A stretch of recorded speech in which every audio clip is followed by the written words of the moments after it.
Okay, I'm going to the recording now, and let's get going. So hopefully everyone can see the screen and hear me. I'm going to go ahead and give you that update now this afternoon. The changes, there have been hurricane, tropical storm, and storm surge watches posted for parts of the area.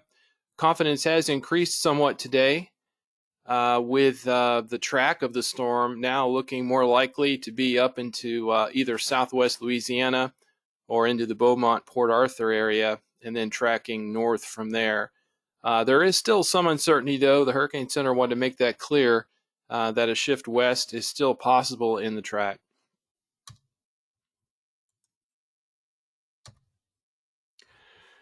So the last thing I'll say about Marco, it continues to weaken, and we should have really no significant impacts. We really need to focus on Laura, which you can see down there approaching the western tip of Cuba.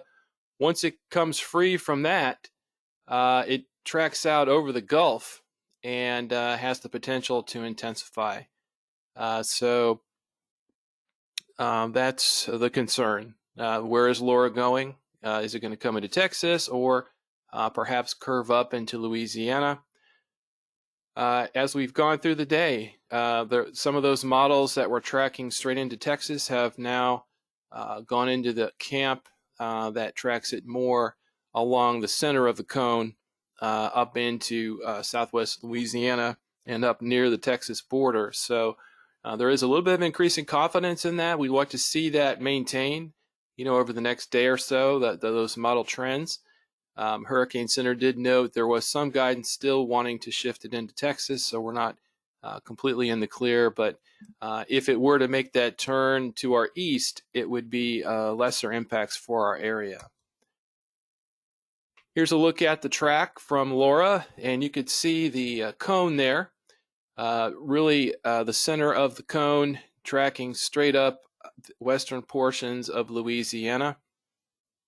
On this map, you can also see in pink the hurricane watches along the coastline, bracketed by in yellow some tropical storm watches. This is describing the wind hazards. You can see where the greatest potential is for hurricane force winds. And for our area, basically that's from Port Bolivar over to High Island and then continuing on to Morgan City, Louisiana.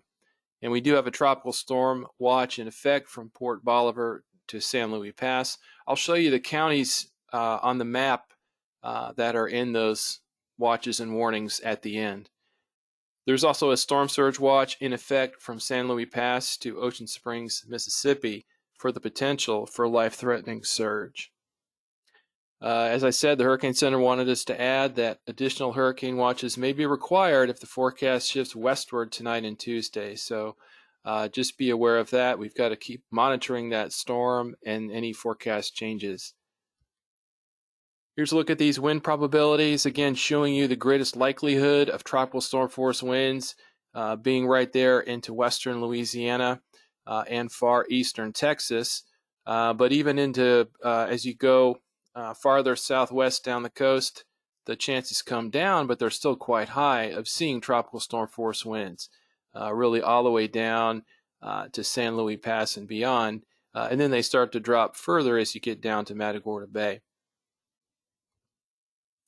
The probability of 58 mile per hour winds, you can see feeding into western Louisiana and very similarly to the tropical storm force winds.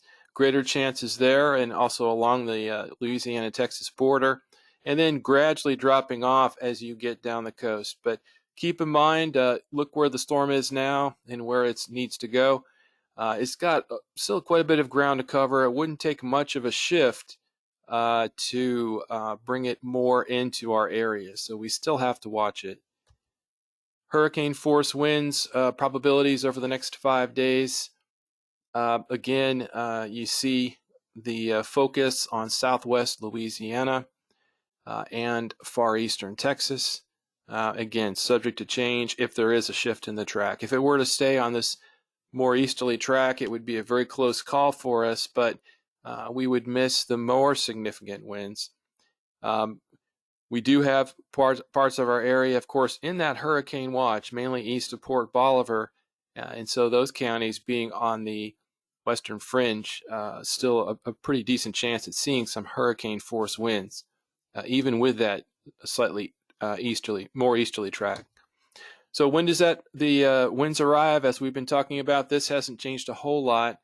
Looking at Wednesday evening as the most likely time of the arrival of tropical storm force winds. This is new. This is a storm surge forecast. Of course, up till now, we've been showing that Category 2 meow, kind of a worst case scenario for a direct hit by the hurricane. Well, now that we have a forecast and a bit more confidence, Storm Surge Unit has gone ahead and put up these storm surge watches and made a forecast for how high the water might get above ground level near the water. So you see from San Luis Pass to Port Bolivar, the possibility of 2 to 4 feet of inundation. That is water above ground level. Port Bolivar to High Island, more like 4 to 6 feet. And then the highest values there from High Island over to Morgan City, where we could be looking at 7 to 11 feet of water above ground. That looks to be right now where the highest storm surge would be, right there along the Louisiana coastline. And then you can go farther east and see it taper off again. Still significant storm surge flooding, but we're kind of on the western fringe of that here. Storm surge watches have been posted all the way down to San Luis Pass for the potential, the possibility of life-threatening surge. Again, as we saw from the previous map, the highest values would be over in Louisiana, but there is potential for life-threatening surge even down into our area, including Galveston Island, communities around Galveston Bay, over to Chambers County. Of course, in Chambers being low-lying, some of that high water could get fairly well inland. As always, the greatest surge threat is going to be near and to the right of the track of the storm. That's why monitoring the forecast track is so critical. That storm tracks more into our area, then those values could be much higher. Talked about this earlier. There will also be some surf that moves up with Laura. Here are the forecast wave heights over the Gulf Tuesday morning, Wednesday morning, and Wednesday evening. So you can kind of see that wave front gets here Wednesday evening and along with the storm. And so we should see quite a bump in the surf hitting the coastline, the Gulf beaches, as we get into Wednesday night especially. Some swell may arrive during the day on Wednesday. Rainfall forecast, as always, dependent on track. This is an update from this after this morning's briefing, and you can still see there looking for 4 to 8 inches, locally 12 inches, sort of along and maybe just right of the track. Track shifts, so does that rain area, but that's what we're looking at, best guess. You can see some 2 to 4 inch amounts, even in our area, Houston, Galveston, up into Polk County. And then as you get farther west away from the track, the amounts drop off.